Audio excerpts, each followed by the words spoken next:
আজ দোকানে নাস্তার জন্য আনছিলাম মোগলাই, ডিম মোগলাই। এটা খুবই টেস্টি, মজাদার। তো হঠাৎ করেই এলাকার একটা ছেলে, ও কিছুটা মানসিক সমস্যা আছে আর কি। তো ও এসে বলল, ভাই কী খান? ওকে একটু দিলাম। তো ও আবার বলছে, ভাই সালাদ দিতেন না? পরে সালাদও দিলাম আর কি।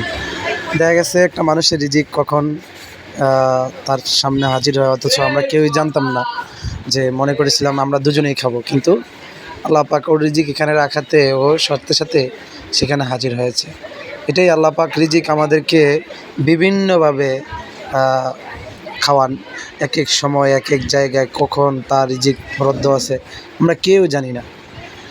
তো এইভাবেই চলছে জীবন। আল্লাহ রাব্বুল আলামিন আমাদেরকে বেশি বেশি খাওয়ানোর তৌফিক দান করেন। যে একটা হাদিস আছে যে তোমরা 3টা কাজ বেশি করো: আফসুস সালাম ওয়া আতঈমুত তাআম সাল্লু বিল্লাইলি ওয়ান নাস নিয়াম। বেশি বেশি সালাম প্রদান করো, একে অপরকে সালাম দাও, তারপরে খাওয়াও, এমনকি গভীর রাত্রে নামাজ আদায় করো।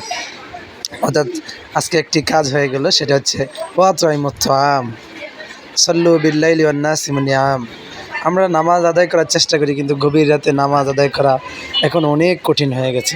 আর সালাম, আমরা আগে মানুষকে সালাম দিতাম, কিন্তু এখন সালাম দেওয়ার যে একটা প্রবণতা, এটা অনেকটাই কমে গেছে। আমাদের ইগোতে লাগে এমন অবস্থা তৈরি হয়েছে।